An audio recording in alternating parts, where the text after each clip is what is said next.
Assalamualaikum warahmatullahi wabarakatuh. Sobahal Khoer Ikhwanul Muslimin, selamat datang di channel saya. Terima kasih teman-teman yang sudah menonton video ini. Dan buat kamu yang sudah like video ini, komen di bawah video ini, subscribe channelku, dan share video ini. Aku ucapkan terima kasih banyak. Semoga channel ini bermanfaat bagi saya dan antum semua.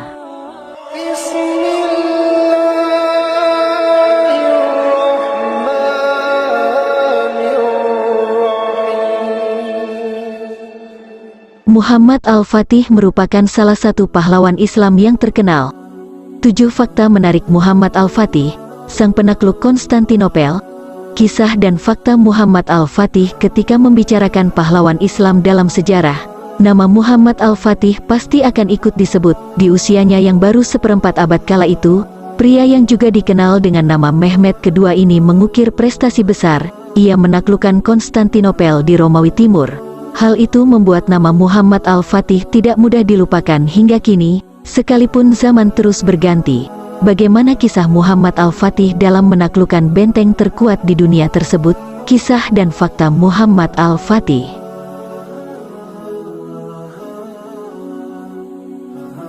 1. Sejarah di balik nama Muhammad Al-Fatih.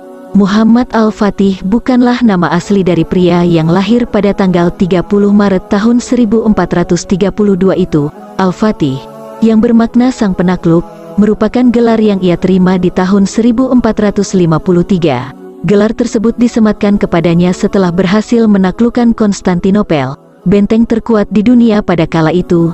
Nama asli pahlawan Islam ini adalah Mehmed bin Murad. Ia lahir di Edirne, Turki, dan merupakan anak ketiga dari pasangan Sultan Murad II, pemimpin Turki Utsmaniyah, dan istri keempatnya, Humah Hatun. 2. Alasan Muhammad Al-Fatih menaklukkan Konstantinopel. Konstantinopel, atau yang sekarang bernama Istanbul, merupakan salah satu benteng terkuat pada masanya. Kota tersebut sudah berdiri sejak zaman Romawi di tahun 330, dan merupakan pusat dari agama Kristen Ortodoks pada masanya. Selain latar belakang tersebut, ada sebuah hadis yang artinya, kota Konstantinopel akan jatuh ke tangan Islam. Pemimpin yang menaklukkannya adalah sebaik-baik pemimpin dan pasukan yang berada di bawah komandonya adalah sebaik-baik pasukan. Hadis riwayat Ahmad bin Hanbal Al-Musnad.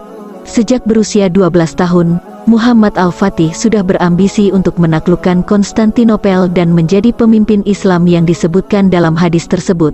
Hingga pada akhirnya, ia berhasil membuat pusat dari agama Kristen Ortodoks itu jatuh ke tangan umat Muslim. 3. Strategi menaklukkan Konstantinopel. Untuk mewujudkan impiannya, Muhammad Al-Fatih mulai memperkuat armada militer Ottoman dengan menyeleksi pasukannya secara cermat.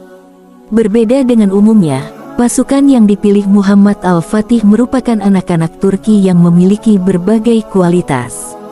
Anak-anak pilihan tersebut ialah mereka yang tercerdas, paling rajin ibadah, dan paling kuat fisiknya.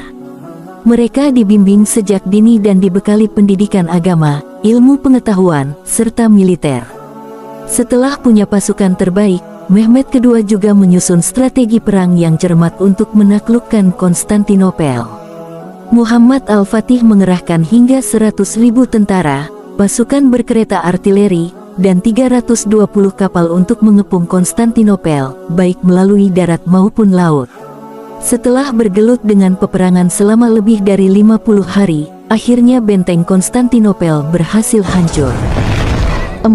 Teladan dari Muhammad Al-Fatih. Kebanyakan umat Islam mengenal Muhammad Al-Fatih karena keberhasilannya dalam menaklukkan Konstantinopel dan menjadikan kota tersebut sebagai ibu kota baru dari Turki Utsmaniyah.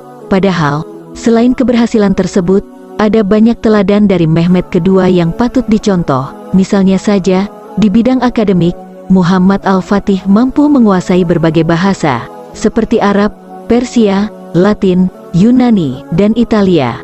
Ia juga memiliki keterampilan di bidang sains dan matematika. Selain itu, saat berusia 21 tahun, ia juga tumbuh menjadi ahli perang yang pandai berkuda. Semua kemampuan tersebut beliau dapatkan berkat kerja keras dan pendidikan yang tidak main-main. Sultan Murad II menunjuk beberapa guru khusus untuk membantu Muhammad Al-Fatih berkembang.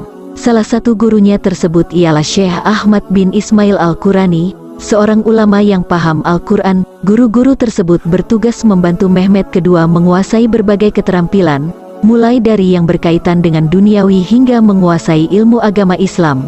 Hal itu merupakan upaya yang disiapkan oleh Sultan Murad II dan Huma Hatun untuk membekali anaknya supaya tumbuh menjadi pemimpin yang baik, tangguh, serta selalu berada di jalan kebenaran. 5. Kebiasaan yang dilakukan Muhammad Al-Fatih sang penakluk Konstantinopel. Bukan hanya kemampuan dan keahliannya saja yang patut dijadikan teladan, kebiasaan yang dilakukan Muhammad Al-Fatih pun layak ditiru. Si sang penakluk itu terkenal punya kebiasaan untuk selalu menjaga ibadahnya, baik salat wajib 5 waktu, salat tahajud, maupun salat rawatib. Kebiasaan baik ini pun beliau tularkan kepada para pasukannya. 6. Peradaban yang dibangun Muhammad Al-Fatih. Peradaban zaman dahulu. Setelah berhasil menaklukkan Konstantinopel, Muhammad Al-Fatih menjadikan wilayah tersebut sebagai ibu kota dan pusat kerajaan Utsmani. Mehmet kedua kemudian mengubah nama Konstantinopel menjadi Islambul, yang berarti negeri Islam. Kini, tempat tersebut berubah nama menjadi Istanbul.